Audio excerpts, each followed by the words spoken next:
You can support this podcast on patreon.com/First Paw Media. From First Paw Media, sponsored by First Paw Coffee Company, this is the Dog Driver Show. Visit our website at dogworksradio.com. Now here are your hosts, Robert Forto and Kourosh Partow. 3, 2, 1. Hello and welcome everybody. This is Robert and I'm here with my co-host KP and we are the Dog Driver Podcast. And today we have a guy calling in from Ohio here in the U.S. Who do we have, KP?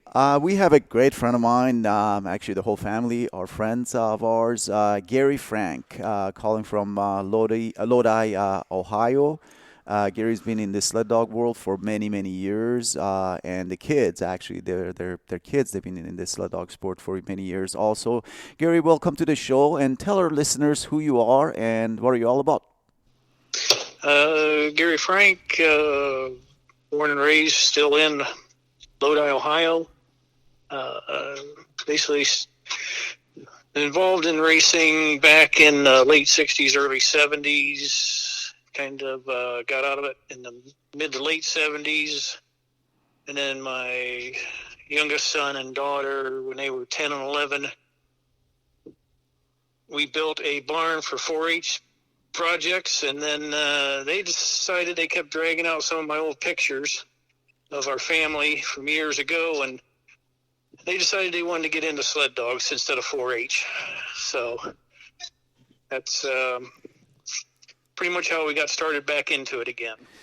Gary, you mentioned 60s and 70s. That's a while ago. Doesn't make any of us feel younger, I guess. Were you? I'm hoping you were a junior back then. Yeah. I was in the teens. I think it was maybe 15 when we got out of racing. And so my younger brother raced 3 dogs. I ran 5. Older brother ran 7, and my dad ran open class. So you were basically born into the sled dogs through your dad, correct? Correct. And how big was it back then, like in the 70s, open class racing in Ohio and the Midwest of the United States? Not much in Ohio. We predominantly went to Michigan or New York in the weekends, either training or racing. We did put a couple snow races on here in Ohio, but, looking back, if you had 3 to 6 inches of snow, whether it was packed or not, they just run a snowmobile around the trail and that was your trail. So it's just amazing when we got back into it, the difference in the dogs and the equipment and the training and the nutrition and I was just amazed on how things had changed so much.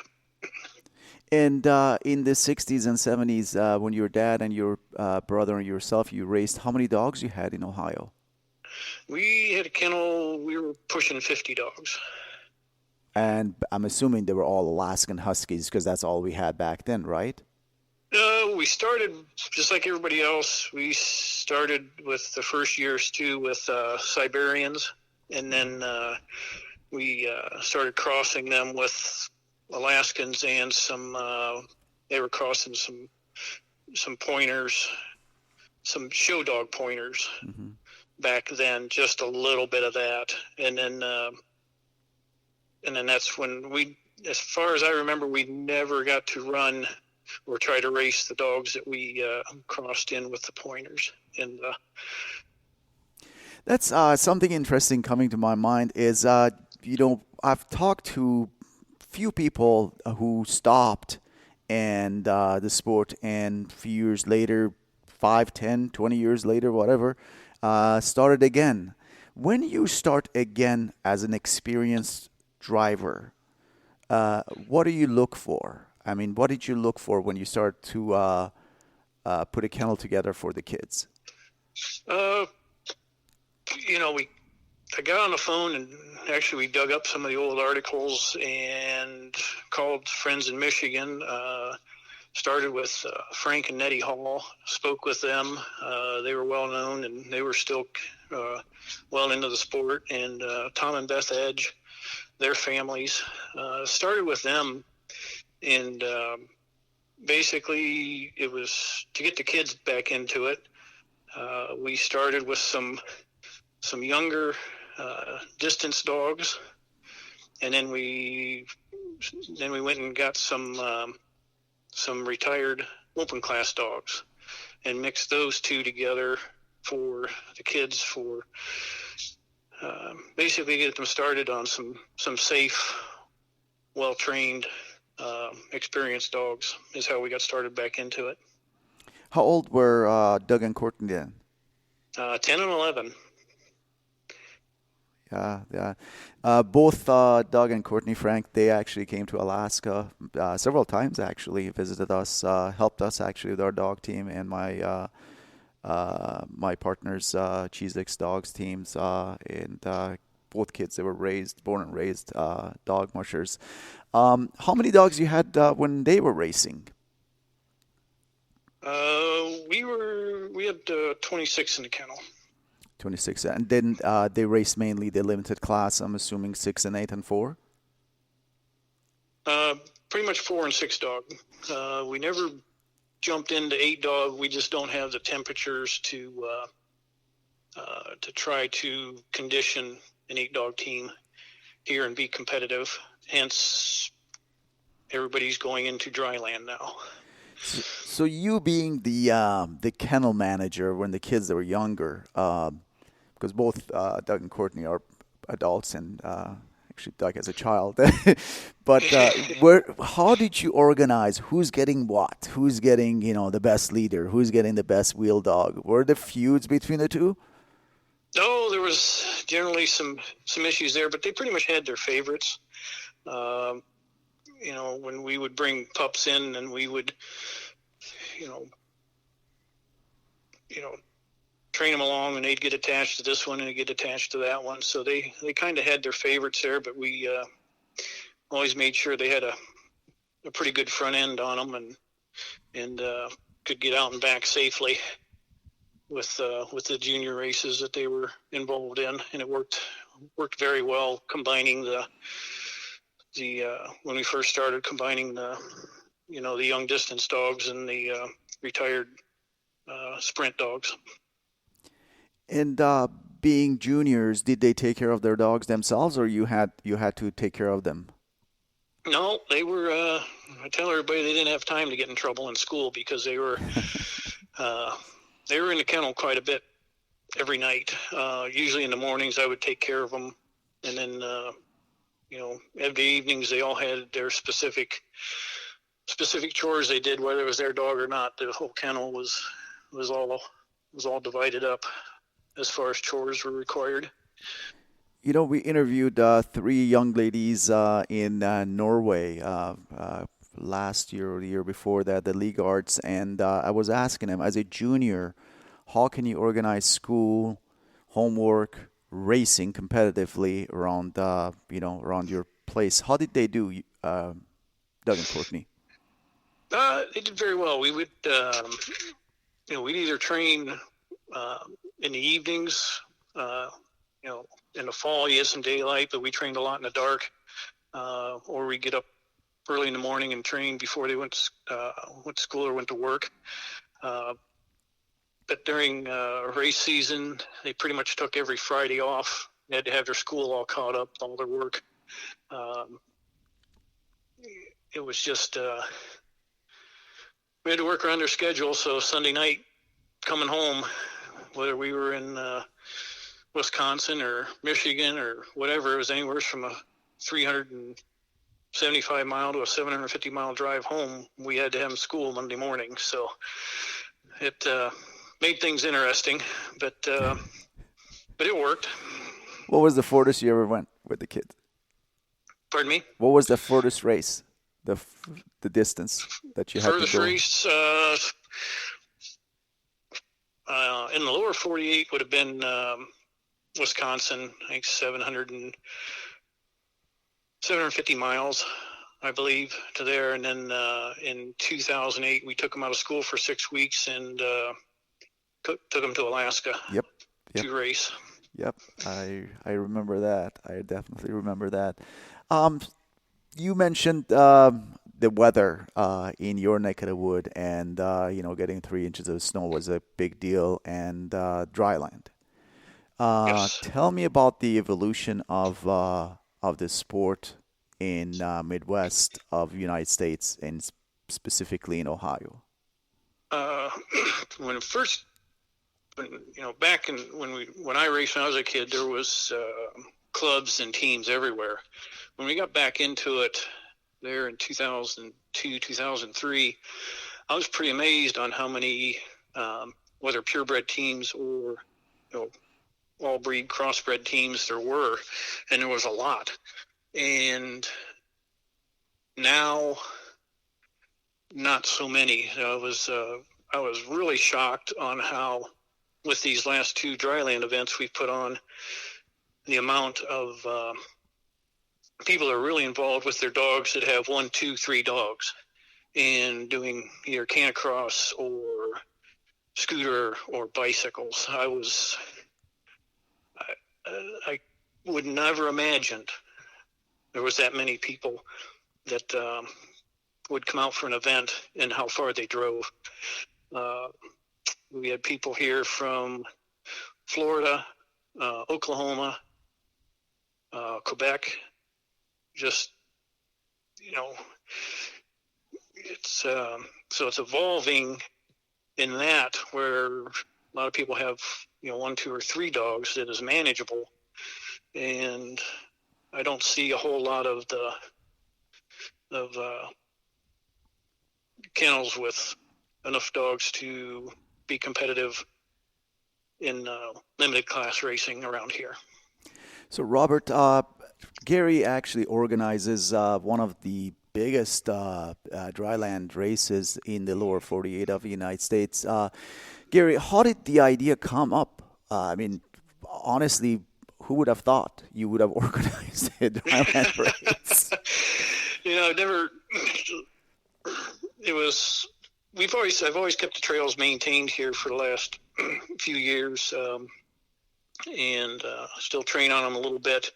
But with a touch on we were not able to, with the temperatures being what they are. A lot of people in Michigan and north are able to train 6-8 weeks before we can comfortably train, and then with the property that we train on here in Ohio, we're clay-based soils, so we really have to watch how we treat the trail, and if not, we end up rutting it up, and then we end up frozen ice and mud, and then can't train. So we run grass trails, hay fields, predominantly, and so I've always maintained the trails, keep them mowed and edged. And actually, it was proposed by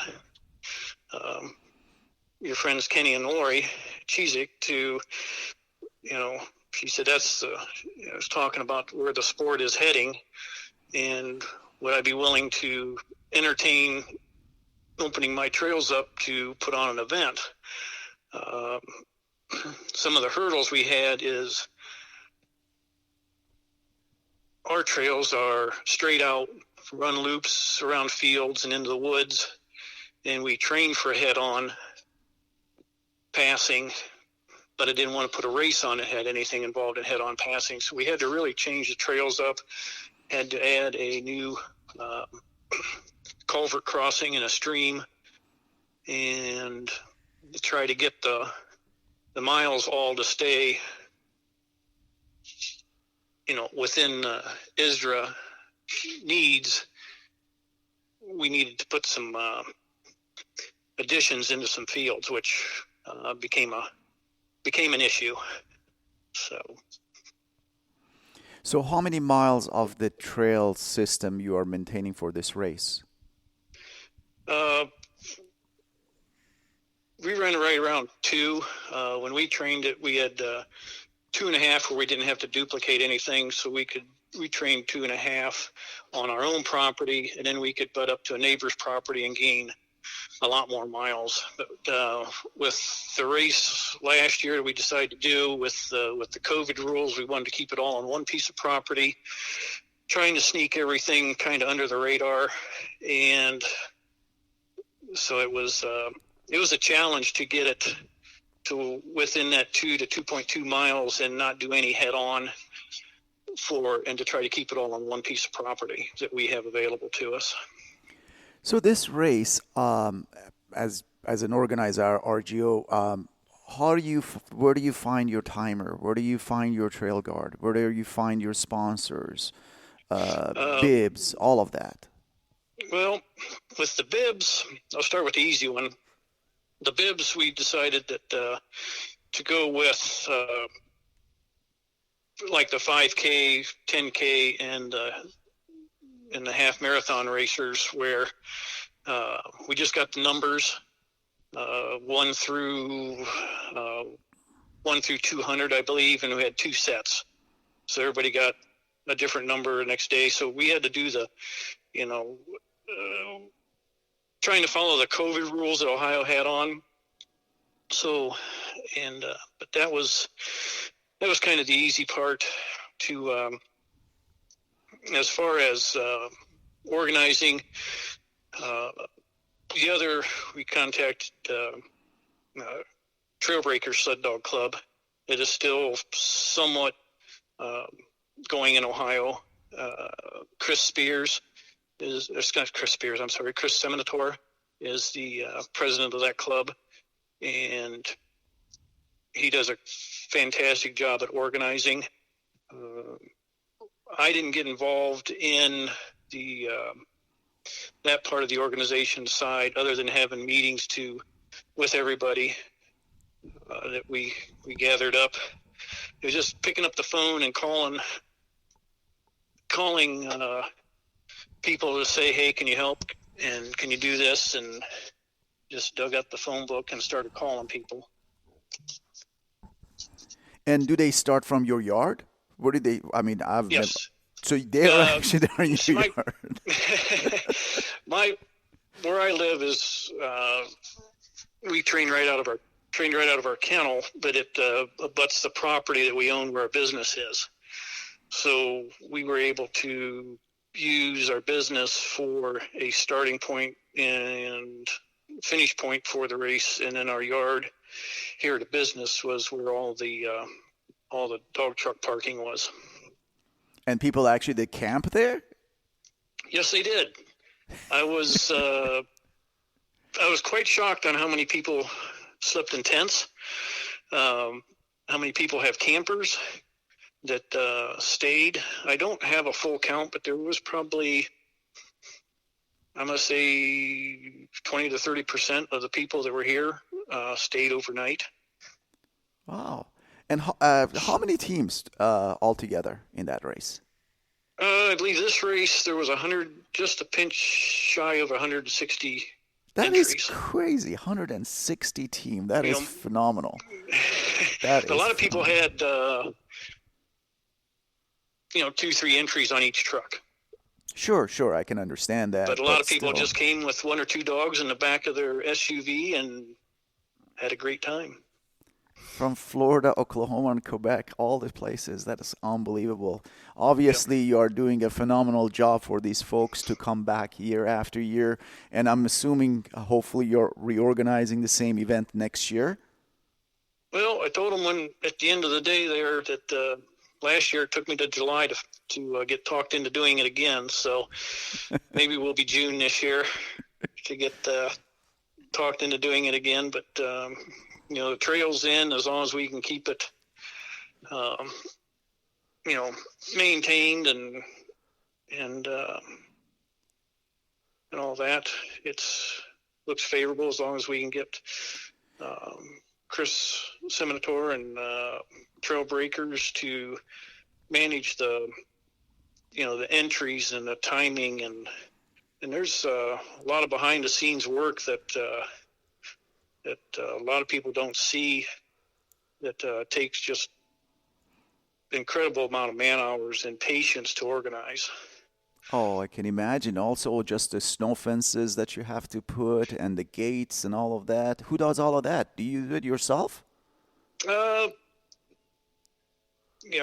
Doug and I and Chris, we came down a week before the race and set up, went around and put up, what corners and turns and crossings as far as the posts. And then Friday, before the race, there was a few people showed up, and Chris again, and we went around and put all the fencing up. And then after the race, they had a crew come in that actually went around during the award ceremony and took down all the fencing and rolled it all up. And then we just went out with a vehicle and a trailer and pulled the posts and had everything all sitting on pallets by the time everybody was ready to go home. So it was well organized as far as that. Again, I'm going to give Chris a big hand because he organized a lot of help from there. But as far as the trail goes, it's predominantly myself and Doug that kind of designed and keeps things maintained. Gary, I have a couple of questions for you before we go. The first one, I guess, isn't necessarily a question, but more of a comment. You had mentioned Frank Hall on earlier in the show, and that was one of my early mentors way back in the day. I haven't heard his name yet on this show, and we're here almost 2.5 years in. So that's cool to hear his name in sort of the mushing history of sprint mushing for sure. Yeah. Speaking of which, you've been involved with this a long time, well over 50 years, if my numbers are correct. I'm sure you've seen a lot of changes, and you had mentioned that one of the big changes is that shift from the big kennels to the smaller ones. So this year I'm asking a little bit different question to all of my guests, and that is, in all of these years, what do you see as one of the big positive changes in the sport in all of the years that you've done this? Well, I would say just the thing that impresses me most is the athleticism of the dogs. It's just in how there's just, to me, they're just friendlier, more desire to work, and more desire to please. And it's just, I just amazed on the type of dog that has evolved into what it is now from what it was years ago. And even in the last 15 to 20 years, I've seen it evolve. But that's the one that sticks out the most to me. I agree with you. And KP and I and so many others, as you had mentioned, we all started on that Siberian track so many years ago. Yes. Where we thought we could hook up a team of Siberians and win the Iditarod or whatever we were going to do when we first started out, and a lot of us have changed track in those years for sure. There's not a lot of Siberian teams out there anymore for sure. Well, there's a very dedicated group of Siberian drivers. Yes, they're out there, but they're definitely much smaller in numbers than they used to be, for sure. Correct. That's all I have for you, Gary. What else do you have before we go, KP? Gary, wanted to thank you for spending the last 20-some minutes with us, and congratulations for putting such a wonderful race together, and keep it going. We need people like yourself. Well, appreciate everything you guys do for the sport and picking on different avenues to get people interested in with this the podcast. It's very unique and interesting, that's for sure. Well, thank you very much, Gary. We try our best, and it took me 2.5 hours to get here today to record in the middle of a snowstorm, and we're doing it, and we like doing it. So thanks for being on, and we'll talk again soon. On behalf of our guest today and my co-host, KP, this is Robert for the Dog Driver Podcast. We will talk to you guys next time. Goodbye.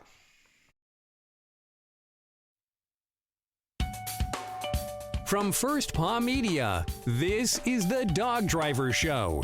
We hope you enjoyed this podcast, and we invite you to subscribe in Apple Podcasts, Spotify, Stitcher, or wherever you get your podcasts. You'll find a link on the episode notes. You can tap or swipe on the episode cover art, and you can see some offers from our sponsors. You can support our show by supporting them. If you like what you have heard, we would love it if you could give us a 5-star rating and tell your friends how to subscribe too. Your hosts are Robert Forto and Kourosh Partow. Our producer is Robert Forto and created for First Paw Media. We're living in uncertain times. If there is one thing we can be thankful for, that is the recent pet adoption boom. Shelters are being cleared out, and that means you may not know much about your new best friend. Alaska Dogworks virtual and on-site classes are the best way for you to build a lasting bond and learn about your pup, new or old. From setting up a proper routine to learning the commands and much more, Alaska Dogworks provides you with the resources to develop your dog into one of the best. Right now, Alaska Dogworks has an exclusive offer just for our listeners. Go to alaskadogworks.com now and use promo code DOGWORKS and save 20% off your training program at the time of your booking. Visit alaskadogworks.com and use promo code DOGWORKS to save 20% today. That's alaskadogworks.com and use promo code DOGWORKS at the time of booking.